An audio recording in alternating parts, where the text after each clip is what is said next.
তবে বয়স হয়ে গেলে একটু বড় হলে আর তুই বলা ঠিক না, তখন সমস্যাটি হলো তুমি তুমি বলাই ভালো।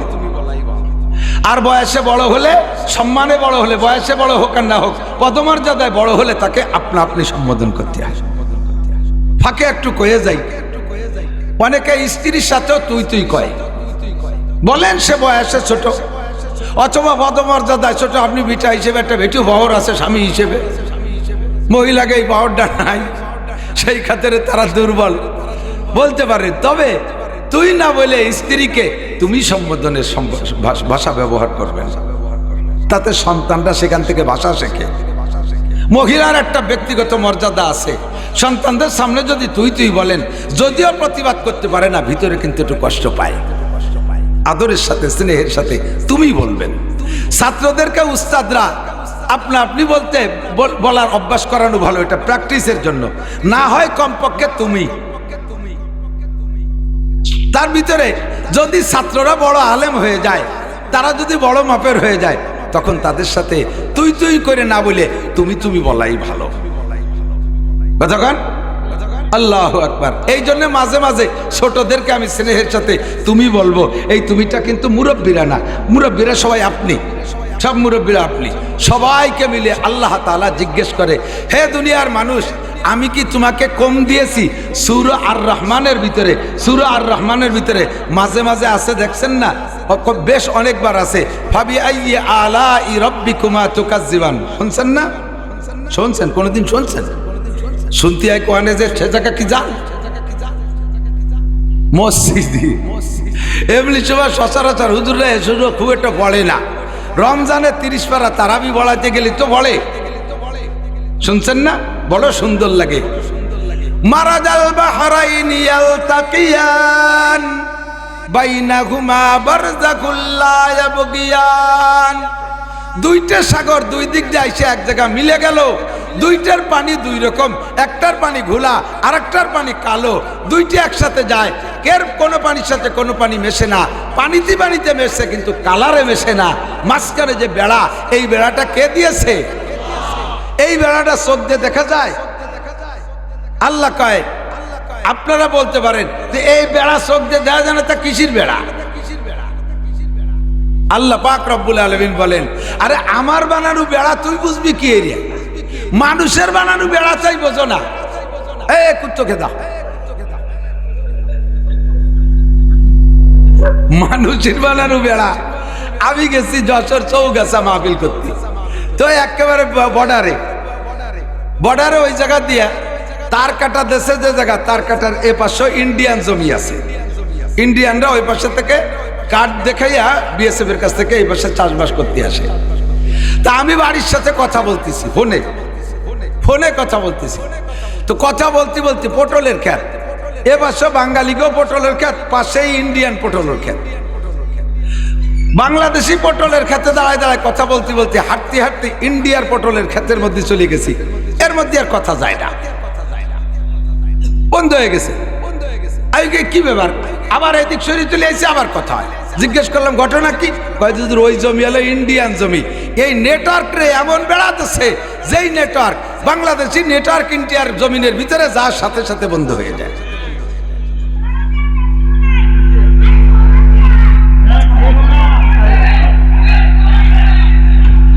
এই যে গেল, মারতে গেল। আল্লাহ পাক বলেন, এই এদিক টাকান, তুমি মানুষ, তোমার মাথাটা একটা বেলের মতো একটা মাথা, তার ভিতরে বিলের মতো খাটি গিলু। তাই যদি তুমি এমন আবিষ্কার করতে পারো যে বাতাসটা ভাগ করে বেলাইছো, আমি আল্লাহ পাক রব্বুল আলামিনের কুদরত, বিশাল সাগরের ভিতরে দুইটা পানি পাশাপাশি চলবে, মাঝখানে দেখা যাবে না, এমন একটা বেড়া দেওয়ার ক্ষমতা আমি আল্লাহ রাখি কি রাখি না? কি বলে আল্লাহর আছে না নাই? এমন করে বহুত নিয়ামতের কথা আল্লাহ তাআলা বলে মাঝে মাঝে বলেন, ফাবিআইয়ি আলাই রাব্বিকুমা তুকাজ্জিমান। কোনটিকে তুমি বলিবে মিথ্যা, এ যে বিশ্বপতির দান। কোনটিকে তুমি বলিবে মিথ্যা, এ যে বিশ্বপতির দান। ফাবিআইয়ি আলাই রাব্বিকুমা তুকাজ্জিমান। সূর্য কার দান? একটু বাড়াই দাও। চন্দ্র কার দান? মেঘ কার দান? বৃষ্টি কার দান? আল্লাহ। যতবার আল্লাহ কবেন 4000 নেকি হবেন।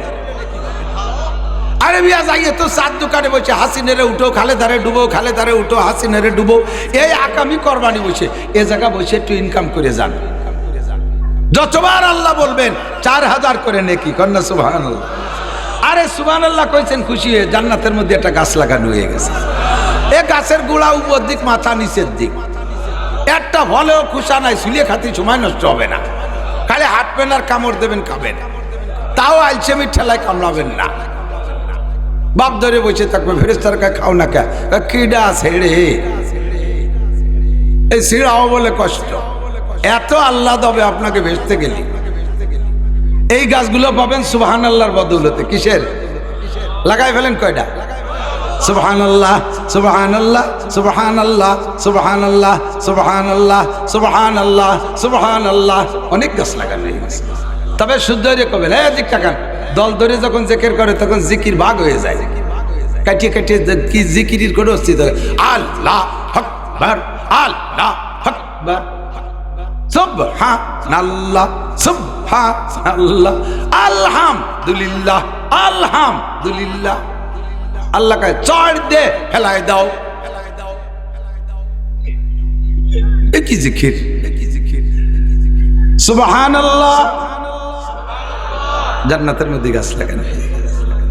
কোনটিকে তুমি বলিবে মিথ্যায় যে বিশ্বপতির দান, ভাবি আইয়া আলাই রব্বিকুমা। কাজী নজরুল ইসলামের তরজমা। এক মিসরা হলো আয়াত, আর এক মিসরা তার তরজমা। কোনটিকে তুমি বলিবে মিথ্যা যে বিশ্বপতির দান, ভাবি আইয়া আলাই রব্বিকুমা তুকাজ্জিবান। কি সুন্দর মিলেছে। কিন্তু তুই তরজমার আয়াত দিয়ে একটা ছন্দ বানাই দিয়েছে। সবই কার দান? মাথাটা কেঁদেছে, চোখ কেঁদেছে, চামড়া কেঁদেছে, এত সুন্দর কালার কে দিল, নাকটারে জায়গা মতো সেট করছে কে? চোখ দুটের জায়গা না দিয়ে বাদ ধরে দিলি দিতি বাদ কে? এই চোখ যদি কপালে না থাকে নিচে হতো তাহলে তো এতদিন টেকতো না, খুসা খাসা লাগে মাইর খেয়ে তো কত আগে, ঠিক না? তাহলে এত সুন্দর কারিশমা করে যে আল্লাহ তাআলা বানাইলেন, এবার হিসাব করেন তো দাম কত? পারবেন? দাম হিসাব করে পারবেন? একজন মানুষের মাথার মধ্যে যে গিলু আছে, সুস্থ পাগল মাতাল না, সুস্থ মস্তিষ্কের অধিকারী একজন মানুষের মাথার মধ্যে যে গিলু আছে, আজ থেকে 20 বছর আগে বিজ্ঞানীদের হিসাব, একজন মানুষের মাথা 20 বছর আগে দাম ছিল কত? তার মাথায় যে গিলু আছে এর দাম 40,000 কোটি টাকা। কত টাকার মাল মাথায় রে ঘুরতেছেন? 40,000 কোটি টাকা। এই জন্যই তো ওই যে বস্তা বইরে নিয়ে মাথা কাটিয়ে বেশি বেলায় দেয়। আল্লাহু আকবার। আর এই এত দামি মাল কুরল যে বাড়ি দিয়ে সুরু সুরুরি ফেলাই দেন আপনারা, লাঠি দিয়ে বাড়ি দিয়ে ফাটায় ফেলাই দেন এই দামি মাল। আল্লাহু আকবার। মাথার দাম যদি এত হয়, এদিক টাকান, তাহলে হার্টের দাম কত? হার্টের কাজ কি? রক্ত তৈরি করে। লাংসের কাজ কি? হার্ট লাংস দুইজনে মিলে অক্সিজেন নেয়, কার্বন ডাই অক্সাইড করে বেরোয় দেয়, আমারে বাঁচায় রাখে, আমারে বাঁচায় রাখে। হার্ট আর লাংসের ডিউটি হলো এই। তাহলে মাথার ভিতরের গিলুর যদি এত দাম হয়, হার্ট আর লাংসের দাম কত হবে? একবার যদি হার্ট ফেল করে, একবার যদি নিঃশ্বাস বেরিয়ে যায় আর নিতে না পারে, তাহলে তার নাম হলো মরণ, এর নাম হলো ডেথ। সারা পৃথিবীর সমস্ত ডাক্তাররা মিলেও একজন মরা মানুষকে বাঁচাইতে পারবে? তাহলে হার্ট আর লাংসের দাম কত কোটি টাকা? আল্লাহ পাক এবার জিজ্ঞেস করে, বান্দা আমি তোমারে এত টাকা খরচ করে বানাইছি আর অসংখ্য নিয়ামত তোমার জন্য তৈরি করে রেখেছি। সূর্যটা জীবন ভরে আলো দেয়, কোনোদিন তার বিল দাও না। চন্দ্রটা আলো দেয়, কোনোদিন তার বিল দাও না। তোমাদের এই কারেন্ট ব্যবহার করো, 3 মাস বিল না দিলে লাইন কেটে দিয়ে যায়। আমারে কোনোদিন বিল দাও না, আমারে কোনোদিন বিল দাও না। আমি বিল নীতি কোনো লোকও পাঠাই না। আল্লাহ পাক বলেন, তারপরও আমি তোমাদের এই লাইট বন্ধ করে দেই না। চন্দ্রটা ঠিক মতো ওঠে, সূর্যটা ঠিক মতো ওঠে। সাপ্লাই পানি যারা ব্যবহার করে, আমাদের শহরাঞ্চলে তো সাপ্লাই পানি আছে, আমাদের ওদিক গ্রাম অঞ্চলে নদীর পানি রিফাইন করে খাওয়াচ্ছে। এর মাসে 500 টাকা করে বিল দেওয়া লাগে। 3 মাস বিল না দিলে পানি বন্ধ, 3 মাস বিল না দিলে পানি বন্ধ, গ্যাসের বিল না দিলে পানি বন্ধ। আল্লাহ তাআলা কয়, আমার গ্যাস জীবন ভরে ব্যবহার করতেছো, আমার পানি জীবন ভরে ব্যবহার করো, আমার লাইট জীবন ভরে ব্যবহার করো। কোনোদিন আমি বিল চাই না, আমি কোনোদিন বিল চাই না। আর বিল দিচ্ছ না, আমি বিল আমার দাবি আছে, কিন্তু তোমরা বিল দাও না, তারপরেও আমি তোমাদের জন্য কোনো একটা লাইন কেটে দেই না। সূর্য উদয় বন্ধ হয় না, চন্দ্র উদয় বন্ধ হয় না, বৃষ্টি বন্ধ হয় না, নদ নদী খালবিল বন্ধ হয় না। কথা বলেন ঠিক কি ঠিক না? আল্লাহ পাক বলেন তোমারে বানাইছি কোটি কোটি টাকা দিয়া, তোমার জন্য কোটি কোটি টাকার নিয়ামত আমি ব্যবহার করতেছি। এবার তোমার পিছনে আমার কোনো উদ্দেশ্য আছে? জানতে চাইলাম। আল্লাহ স্বীকার করছি, জি আল্লাহ তোমার উদ্দেশ্য আছে। বলো। আল্লাহ পাক বলেন ওমা খলাকতুল জিন্না ওয়াল ইনসা ইল্লা লিয়াবুদুন।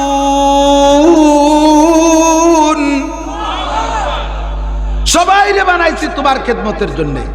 একটা একটা করে তো কইলাম, শেষ কইও সারার কায়দা নাই। তাও আল্লাহ চ্যালেঞ্জ করে বলছে মানুষ আর জিন ছাড়া যত সৃষ্টি আল্লাহ করেছে সবগুলো মানুষের খেদমতের জন্য। কবেন না সুবহানাল্লাহ? বলবেন না সুবহানাল্লাহ? যা কিছু বানাইছে আল্লাহ, ওই শুয়োরটা মানুষের খেদমতে। ও এক জাতি খায় না? এই যে কুত্তো দোয়ারিতে আল্লাহ কোরিয়ানরা মাঝে মাঝে একটু বাংলাদেশে আসলি আয়, এই কোরিয়ানরা কুত্তো খায়, কোরিয়ানরা কুত্তো খায়। জায়গায় জায়গায় কুত্তো যে এত গাড়ি চালানোর কায়দা নেই, রাতভর নাইট ডিউটি করতে তালে আছে। আর কুত্তো অলস হয়ে গেছে, এখন ওই ঘুরে ঘুরে ডিউটি করে না, রাস্তার মাঝখানে খাইতে শুয়ে দেয়, ঘুমাই দেয়। কোরিয়ানরা কুত্তো খায়, সে কুত্তো তাদের খাদ্য হিসেবে আর আমাদের নাইট গার্ড হিসেবে ব্যবহার হচ্ছে। কথা কোন ঠিক না? এমন করে যত আছে সব আল্লাহ পাক বলেন আমি এত নিয়ামত তোমাকে দিয়েছি, তুমি কোনটা অস্বীকার করবা? আমার কি উদ্দেশ্য নাই? জি আল্লাহ তোমার উদ্দেশ্য আছে। বলো। আল্লাহ কয় সব কিছু বানাইছি তোমার খেদমতে, আর তোমারে বানাইছি একমাত্র আমার খেদমতে। কোন সুবহানাল্লাহ? কার খেদমতে? আল্লাহ কয় কি খেদমত? তুমি আবার মনে করো না যে পিএজ উঠাইয়া ওর অর্ধেক ভাগ আমারে দিতে হবে। তুমি মনে করো না যে আমার খেদমত তুমি রান্না বান্না করে তবলিগির বড় বড় প্লেট হইয়া মসজিদের দুয়ারে তুই আসবা, আমার বউ বাচ্চা নাই, রান্নাঘর নাই, বাবর সিনাই, আমার ছেলে মেয়ে নাই, কামাই রোজগারে দিতে পারে না, তোমরা রাঞ্জে বাঞ্জে থুবা, আমি ওই জায়গাতে 3 বেলা খাইয়ে আসবো। মা উরিদু মিনহুম মির রিজক ওয়া মা উরিদু আন ইউতঈমুন। তোমাদের থেকে রিজিকও চাই না, তোমাদের থেকে খাবারও চাই না, একমাত্র আমা খালাকতুল জিন্না ওয়াল ইনসা ইল্লা লিয়াবুদুন। তোমাদেরকে বানাইছে আমার ইবাদত। এই যুবক আবার খেয়াল করো, আমাকে বানাইছে আল্লাহ তাআলা কি জন্য? আল্লাহর ইবাদত। মুখে বলেন কি জন্য? আরেকবার বলেন কি জন্য? আল্লাহর ইবাদতেরই জন্য। কথা একটু ভালো করে বুঝতে হবে। এই ছাত্ররা খেয়াল করবা, যুবকরা খেয়াল করবেন। যদি আল্লাহ বলতেন ওয়া খালাকতুল জিন্না ওয়াল ইনসা লিইবাদাতি, আয়াতের তরজমা কাছাকাছি, আমি জিন আর ইনসানরে বানাইছি আমার ইবাদতের জন্য। আয়াত কিন্তু এরকম না। আয়াত হলো ওমা খালাকতুল জিন্না ওয়াল ইনসা ইল্লা লিয়াবুদুন। আর এই অর্থই দেবে আরেকভাবে বললে ওয়া খালাকতুল জিন্না ওয়াল ইনসা লিইবাদাতি, আমি জিন আর ইনসানরে বানাইছি আমার ইবাদতের জন্য। এভাবে না বলে আল্লাহ পাক বলছেন আমি জিন আর ইনসানকে অন্য কোনো কাজের জন্য বানাই নাই, একমাত্র আমার ইবাদতেরই জন্য বানাইছি। দুইটার ভিতরে পার্থক্য কি বোঝেন? যদি বলতেন আমি জিন আর ইনসানকে আমার ইবাদতের জন্য বানাইছি, তাহলে অর্থের ভিতরে আসতো, প্রশস্ততা থাকতো। তুমি অন্য অন্য অনেক কাজ করবা, যা খুশি তা করবা, ফাঁকে ফাঁকে আমার হাতে গোনা কটা ইবাদত করবা, যেমন হিন্দুরা করে। দুনিয়ার সব কিছু করে, ফাঁকে ফাঁকে সন্ধ্যের সময় একটু উলুধ্বনি দেয়, সকালবেলা উঠে একটু মূর্তি সেবা করে, একটু কুর্নিশ করে, আর ওই গরুস্থানার ভিতরে গোবর চটকাইয়া বাড়ি ভরে সব জায়গা ছিটাইয়া জায়গারে পবিত্র বানায়। আর 12 মাসে 13টা পুজো করে, এই হাতে গোনা কয়টা, আর বছর ভরে যা খুশি করে বেড়ায়। এর নাম হলো আমি তোমারে বানাইছি ইবাদতের জন্য। তার মানে যা খুশি করে বেড়াবা, ফাঁকে ফাঁকে আমার 4 ইবাদত করবা। কিন্তু আল্লাহ এভাবে না বলে বলছেন অন্য কোনো জন্য বানাই নাই, চেয়ারম্যান হওয়ার জন্য বানাই নাই, মেম্বারি করার জন্য বানাই নাই, এমপিগিরি করার জন্য বানাই নাই, রাষ্ট্র পরিচালনার জন্য তোমারে আমি বানাই নাই, তোমার ডর্জন বিয়ে করিয়া শুয়াই ছেলে মেয়ে প্রোটেকশন দেওয়ার জন্য আমি বানাই নাই, কোনো কাজের জন্য বানাই নাই। তোমাকে বানাইছি একমাত্র 24 ঘন্টা আমার ইবাদত করার জন্য। আর কিছু করতে পারবি না, আর কিছু করতে পারবি না, কিচ্ছু করতে পারবি না, 24 ঘন্টা আমার ইবাদত। কে বলছে? এবার আল্লাহ পাক রব্বুল আলামিনের সাথে একটু জ্ঞানজাম বাঁধাই নিলাম। আল্লাহ তোমার কথায় কাজে তো ভালো মিল পাচ্ছি না। তুমি কও যে তোমারে বানাইছি একমাত্র ইবাদতের জন্য, এর মানে শয়নে স্বপনে 24 ঘন্টা ইবাদত করতে হবে। আবার তুমি তো কোরআন শরীফের মধ্যে বলছো ওয়াজআলনা নাওমাকা ওয়াজআলনা নাহারা মাআশা, ও বান্দা তোদের জন্য দিন বানাইছি, এর মধ্যে কামাই রোজগার করবি। তুমি সূরা জুমার মধ্যে বলেছো ফাইদা কুদিয়াতিস সালাতু ফান্তাশিরু ফিল আরদি ওয়াবতাগু মিন ফাদলিল্লাহ, নামাজ পড়া হয়ে গেলে মসজিদে বসে খেজুরে বিরিতির আলাপ করো না। বেরিও বাড়িতে পেঁয়াজের খেতে পেঁয়াজ লাগা, রসুন বুড়ো, পাট বুড়ো, ধান দাঁড়াবো না। এই ড্রাইভার গাড়িতে যা, দোকানদার দোকানে যা, অফিসিয়াল অফিসে যা, যার যে কাজ আছে সে কাজে সহায় পড়, হালাল রুজি উপার্জন কর। তোমার নবীও বলেছে কাসবুল হালালে ফরিদাতুন বাদাল ফরিদা। সব ফরজ আদায় করার পরে পুরুষের জন্য সর্বশ্রেষ্ঠ ফরজ হলো হালাল রুজি উপার্জন করা। এখন এই সবগুলো তো তুমি বলেছো, তোমার এই কথার পর আমল করতে গিয়ে দেখি দুনিয়ার যে কোনো কাজে গেলে 8 ঘন্টার কম ডিউটি নেই। কতক্ষণ? কয় ঘন্টা? 8 ঘন্টা। তুমি কইলে 24 ঘন্টা ইবাদত করতে, আবার তুমি কামাইত্তীয় কইলে সে কামাইতি তো 8 ঘন্টা চলে যায়। এই 8 ঘন্টা কিভাবে ইবাদত করবো? এরপরে আরো কাজ আছে। তুমি নিজেই বলেছো ওয়াজআলনা নাওমাকুম সুবাতা, দিনের বেলা পরিশ্রম করবি, ক্লান্ত শ্রান্ত হয়ে যাবি। এই ক্লান্তি দূর করার জন্য কোনো ঔষধ নাই, একমাত্র রাতের বেলা 8 ঘন্টা ঘুম। তোমাদের ঘুম দিয়েছি প্রশান্তি, তাহলে 8 ঘন্টা ইনকাম করলাম, 8 ঘন্টা ঘুমালাম, 16 ঘন্টা চলে গেল। তা তুমি কি বলে কইলে 24 ঘন্টা ইবাদত করতে হবে? এরপরে তুমি আবার কোরআনে কইছো অকুলু আশরাবু, তুমি খাও আর পান করো। 3 ওয়াক্ত খাতি গেলি, রান্তি লাগে আর 3 ঘন্টা, খাতি লাগে জিরে চিড়ে খাইতে 3 ঘন্টা, এই তো চলে গেল 6 ঘন্টা, 16 আর 6 22 ঘন্টা, খায় মাত্র 2 ঘন্টা। আবার তুমি কও 24 ঘন্টা ইবাদত করতে হবে। বুঝলাম না তুমি কও কি আর করো কি।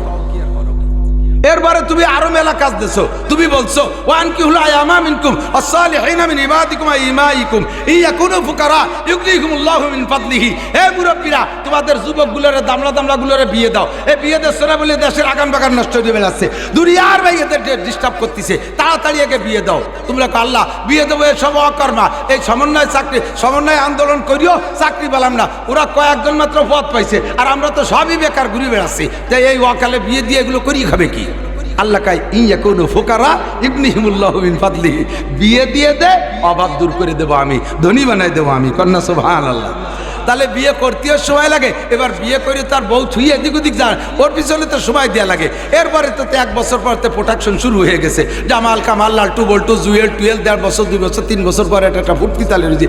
এই যে এত জাবেলা চাপাই দিয়ে আবার 24 ঘন্টা ইবাদত করতি, তোমার তো কথাই কাজে মিল পাচ্ছি না। বুঝছেন কথা? তেজ বাচ্চা কি বাদে নাই? আল্লাহ আমাদের দুনিয়ার পক্ষেও কোরআন শরীফের আয়াত আছে, আবার আল্লাহ ইবাদত করতে বলছে তাও আয়াত দিয়ে। এখন এই দ্বন্দ্বের মীমাংসা কি শুনবেন না? দরকার আছে? গ্যাঞ্জাম বাচ্চা কিনা, প্রতিদ্বন্দ্বী হয়েছে কিনা কথায়, হ্যাঁ বিরোধ হয়ে গেছে কথা। এই বিরোধ কথার মীমাংসা কি আল্লাহ পাক রব্বুল আলামিনের কাছে জানতে চাইলাম।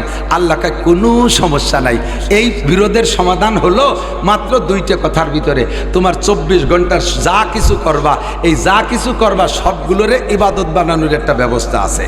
ইবাদত মানেই খালি নামাজ, ইবাদত মানেই রোজা, ইবাদত মানেই তাহাজ্জুদ, ইবাদত মানেই জিকির, ইবাদত মানেই তবলিগ, ইবাদত মানেই চরমুনাই, ইবাদত মানেই তেলাওয়াত, ইবাদত মানেই ইস্তিকাব ইনচার্জ, ইবাদত মানেই উমরা, ইবাদত মানেই হজ, ইবাদত মানেই যাকাত, ইবাদত মানেই কুরবানি, ইবাদত মানেই সদকা ফিতরা, ইবাদত মানেই খালি দাড়ি, ইবাদত মানেই টুপি, ইবাদত মানেই জুব্বা, ইবাদত মানেই পাগড়ি, ইবাদত মানেই দস্তারখান, ইবাদত মানে ঢিলা কুলুক। না, ইবাদত মানে সব কিছু, অল এভরিথিং। পায়খানায় যাবি তাও ইবাদত, স্ত্রী নিয়ে রাত যাপন করবি তাও ইবাদত, খানা খাবি তাও ইবাদত, পিএস লাগাবি তাও ইবাদত, মেম্বারি করবি তাও ইবাদত, চেয়ারম্যানি করবি তাও ইবাদত, আইএবি এমএ বিসিএস পাস করবি তাও ইবাদত। আরে যা কিছু করবি অল এভরিথিং ইবাদত, তাহলেই 24 ঘন্টা ইবাদত করা সম্ভব। ঠিক কি ঠিক না? আল্লাহ পাক এই জায়গায় রেমিশন দিয়ে দিয়েছে, আল্লাহ পাক মীমাংসা করে দিলেন। কয় কি 24 ঘন্টার সব কাজ তোমার ইবাদত হবে। এই ইবাদতের জন্য তোমারে বাংলাদেশ ছাড়িয়ে সুন্দরবনে যাইয়া অথবা আটলান্টিক মহাসাগর বঙ্গোপসাগরের স্তরের পর বসে ওই জায়গা সাধু সন্ন্যাসীর মতো বসে থাকতে আমি বলি নাই। নমি গুয়াম কে আজ দুনিয়া জুদাবাস, নমি গুয়াম কে আজ দুনিয়া জুদাবাস, বাহার কারে কে বাসি বা খুদাবাস। আমি বলি না দুনিয়া সাইডে চলে যাও, আরে সন্ন্যাসিতা দুনিয়া ইসলামের ভিতরে নাই। আল্লাহ নবী বলে লা তাবাত্তুলা ফিল ইসলাম, সন্ন্যাসী পদ্ধতি ইসলাম গ্রহণ করে না। বিয়ে করবা, ছেলে মেয়ে পয়দা দিবা, খেত কামার করবা, কামাই রোজগার করবা, চাকরি বাকরি করবা, ব্যবসা বাণিজ্য করবা, আত্মীয়তা ঠিক রাখবা, জেনারেল লেখাপড়া করবা, সব কিছু তুমি করবা, বৈধ আছে। তবে খেয়াল রাখবা, আমার দিক, তবে খেয়াল রাখবা যে কাজটা করব ওই কাজের ভিতরে দুইটা দিক, একটা হলো মা তাকুমুর রাসূলু ফাকুযু, আল্লাহর নবী যেটা যেভাবে করতে বলে ওইটারে ওইভাবে করো, ওমা নাহাকুম আনহু ফান্তাহু, যেটা যেভাবে ছাড়তে বলে সেইটারে সেইভাবে ছাইড়ে দাও। তাহলে ধরারগুলো নিয়মতান্ত্রিকভাবে ধরা আর ছাড়ারগুলোকে নিয়মতান্ত্রিকভাবে ছাইড়ে দিলে দুনিয়ার যাহা কিছু করবেন সবগুলো ইবাদতে পরিণত হবে। বুঝা গেছে? একটু বোঝেন নাই কিছু? বুঝতে পারছেন? একটা দুটো করে ধরাই দিই। পায়খানায় যাবেন কিভাবে? বদ্দা হাতে খানিক দূরিতে লুঙ্গির এক কোনা উঁচু ভাষা ভাই জুতি বেরোতে দৌড়বে ছেলে মেয়ের মধ্যে দেয়। পায়খানার দরজা খোলা থাকলে দুই পাউতে লাভ দিয়ে যে পড়বেন, পড়িয়ে মেরি দেবেন। পায়খানা হবে, যুবক আমার দিকটা খাও, পায়খানা হবে, ইবাদত হবে না। ওই পায়খানারে ইবাদত বানাও, বাইরে থাকতে একটা দোয়া পড়ো, বিসমিল্লাহি আল্লাহুম্মা ইন্নী আউযু বিকা মিনাল খুবুসি ওয়াল খাবায়েস, 100 শহীদের সওয়াব। পায়খানার দুয়ারে যে বস্তা ভরে নাকি, পায়খানার দুয়ারে বস্তা ভরে নাকি, বাইরে থাকতে দোয়া পারেন? পারেন সবাই পারেন নাকি? বাইরে পায়খানার দোয়া কি? বাইরে থাকতে সিগারেট ধরাই ফেলানো, বিড়ি রেডি, হ্যাঁ? বাথরুমের ভিতরে বাম পাইতে ঢুকলে 100 শহীদের সওয়াব। কথা কয় না? পায়খানার মধ্যে কি পরিমাণ নাকি ইবাদত। আমি এক হিন্দুরে জিজ্ঞেস করছি, আমাদের তো ইসলামের ভিতরে সব জায়গায় ইবাদত আছে, এই যে বিশেষ করে দোয়া আছে সব জায়গায়, ঘাটে ঘাটে মোড়ে মোড়ে সব জায়গায় দোয়া আছে, আছে না নাই? কথা কন। স্ত্রীর সাথে মিলন করবেন ও জায়গায় একটা দোয়া আছে, আল্লাহুম্মা জান্নিবনা শায়াতিন ওয়া জান্নিবিশ শায়াতিনা ফিমা রাযাকতানা। স্ত্রী মিলনের যাওয়ার আগে আপনি দোয়াটা পড়বেন, শয়তানি ও জায়গা যে শয়তানি করতে পারবে না। তাহলে দেখ কত জায়গা দোয়া, পায়খানায় ঢুকার সময় দোয়া, বাইরে বেরোয় এসে দোয়া, শোয়ার সময় দোয়া, ঘুম থেকে উঠিয়ে দোয়া, ঘুমের ভিতরে খারাপ স্বপ্নে দেখলে সজাগ হয়ে গেলে সে জায়গায় একটা দোয়া, খানা শুরুতে দোয়া, মাঝে লাকাল হামদুলাকাল ওয়ালাকাল শুকর পড়া, লবণটা মুখে দিয়ে হানিয়াম মারিয়া পানি পান করে সাকাহুম রাব্বুহুম শারাবান তাহুরা, খানা কার শেষে বাড়ি খাইলে এক দোয়া, পরের বাড়ি খাইলে আর এক দোয়া, এইরকম ঘাটে ঘাটে পদে পদে দোয়া। তোরা হিন্দুরা এইসব জায়গা কি কি দোয়া বলিস? কোনো দোয়া নাই আছে, ওকে দোয়া আছে, কোন নিয়ম কানুন নাই। আমার সব জায়গায় ইবাদতে ভরপুর দোস্ত, শুধুমাত্র একটু হিসাব করে চললি, আর এর জন্য কষ্ট হবে না। কখন কষ্ট হবে না? এদিক থাকেন। কখন কষ্ট হবে না? আমার দিক থাকেন। যখন এই ইবাদতগুলো আপনার আখলাকের সাথে সেট হয়ে যাবে। বুঝতে পারিনি? যখন আপনার ইবাদতগুলো আখলাকের সাথে সেট হয়, এরে উর্দুতে বলে, ফার্সিতে বলে, উর্দুতে বলে শরিয়াত কা তবিয়াত বান জানা, শরিয়াত কা তবিয়াত বান জানা। শরিয়াতটা যদি চরিত্রের সাথে সেট হয়ে যায় তখন আর এই শরিয়াতের আমল করতে কষ্ট হয় না। শরিয়াতের এদিক থাকেন, আপনার পায়খানা আইছে, পায়খানা আসছে, পায়খানা আসলে আপনাকে বাথরুমে যেতে হবে না? পায়খানা যাবেন, পায়খানা করবেন, এর জন্য কের কাছে কি কেউ কি আপনারা ওয়াশ করে? তোমার পায়খানা আছে, যাও শোনা পায়খানা করি আসো, নালি লুঙ্গি নষ্ট করে যাও পাখি গিয়ে এসো, এ ক লাগে? ও তবিয়াতেই ঠেলে পায়খানার মধ্যে নিয়ে যায়। ঠিক কি ঠিক না? খিদে লাগলি সেই সময় খাতি হবে, এর জন্য ওয়াশ করা লাগে না, পাইলেই মারিয়ে দেয়, শুরু করে দেয়। এটা হলো স্বভাব। খার